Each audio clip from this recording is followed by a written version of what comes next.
Assalamualaikum warahmatullahi wabarakatuh. Salam informasi, salam pencerahan, salam perkongsian ilmu daripada saya Cikgu Zainal, Nama penuh Haji Zainal Bujang, seorang bekas pendidik selama 35 tahun dan seorang mutawif selama hampir 15 tahun.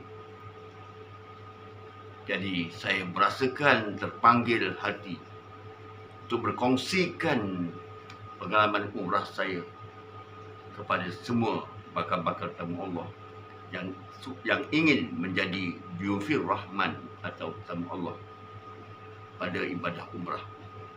Jadi untuk maklum semua, umrah ada satu ibadat yang amat dicintai oleh Allah dan Rasul.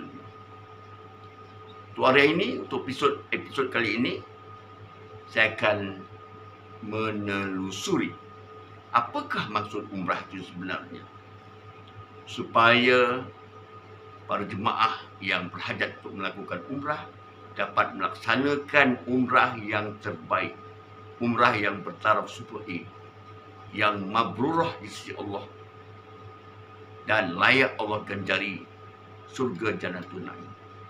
Ya. So, terlihat apakah umrah itu? Itu umrah ialah satu arahan daripada Allah, arahan mutlak dari Allah dalam surah Ali Imran Al-Quran. Walillahi 'alan nasi hijjul bait man istata'a ilaihi sabila wa man kafara fa innallaha ghaniyun 'anil 'alamin. Yang bermaksud, dan Allah mewajibkan manusia mengerjakan ibadah haji dan umrah. Umrah itu dianggap sebagai haji kecil, yaitu dengan mengunjungi Baitullah, yaitu siapa yang mampu dan berkuasa sampai kepadanya. Dan siapa yang kufur, barang siapa yang kufur atau ingkarkan arahan dan saran Allah itu, maka ketahuilah bahawa sesungguhnya Allah Maha Kaya dan tidak berhajat satupun diberikan makhluk. Ali Imran 97. Dan dalam satu ayat lain, Allah menyarankan, wa atimmul hajj wal umrata lillah. Tunaikanlah haji dan umrah kerana Allah. Itulah dalil-dalil ibadah umrah ini, yang kita jangan anggap dia sebagai satu ibadah yang sembrono, main-main, sambil lewa, tangkap muat saja. Ya. Jadi dalam usaha kita pada ibadah umrah ini, kita berhasrat untuk mengetuk pintu syurga Allah. Dikhawatiri disebabkan kelalaian kita, kealpaan kita, ketidaktentuan arah kita, tidak ada penghaitan kita dalam ibadah umrah yang bakal kita melakukan itu, kita dilaknat oleh Allah dan dijerumuskan ke pintu nerakanya. Wal-iyazubillah. So, mari sama-sama kita telusuri dan terokai apakah maksud umrah itu sebenarnya secara tuntas. Ya, ini dia. Kita fahami apa konsep dia, apa takrif dia, apa definisi umrah itu. Biar kita faham betul-betul sebelum kita berangkat ke dalam suci. Ya, saya bukan nak mengajar. Saya ingin membantu para jemaah atau peserta umrah menghayati kerja-kerja umrahnya yang boleh menguntungkan diri sendiri, yang boleh mendapat keridhaan Allah dan layak diganjari di surga Jannatul Na'im. Ya, apa umrah itu sebenarnya? Mari kita terokai. Mari kita telusuri, ya, dengan minda yang terbuka, ya. Ini dia.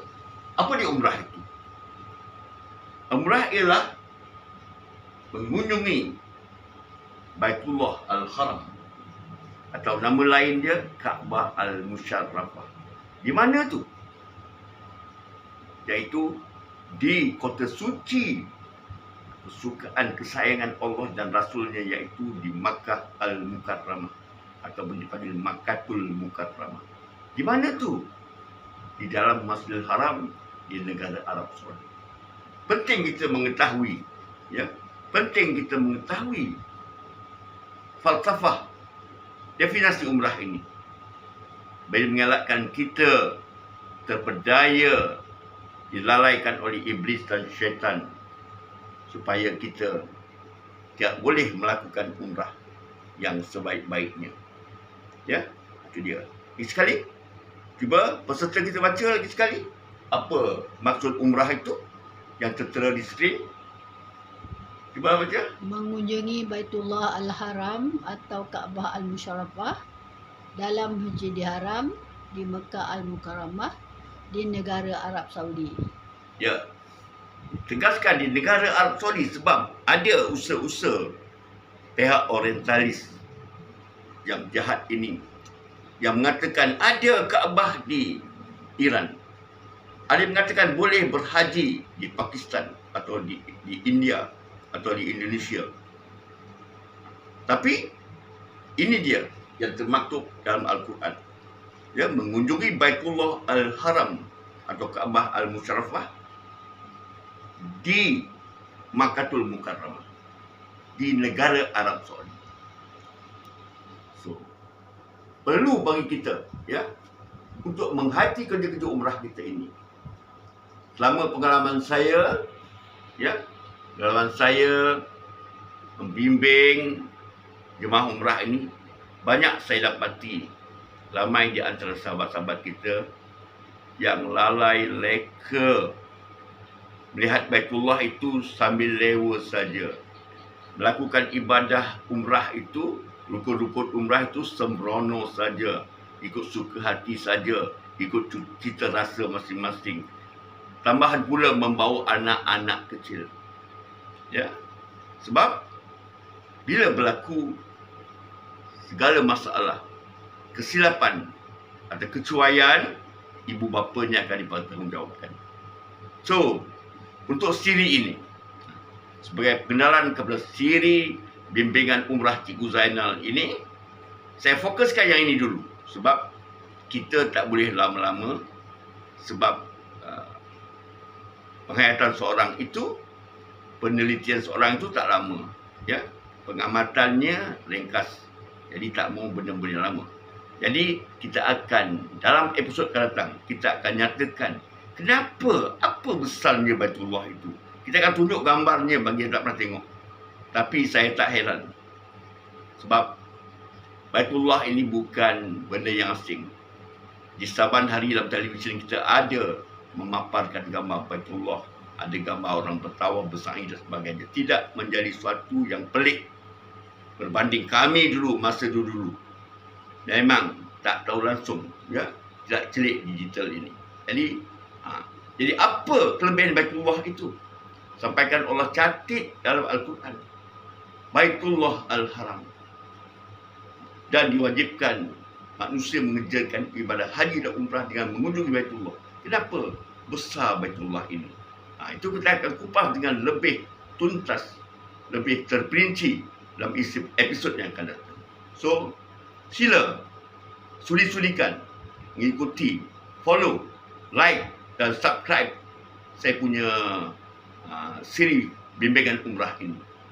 Ini hari baru episod yang pertama. InsyaAllah akan menyusul episod yang seterusnya.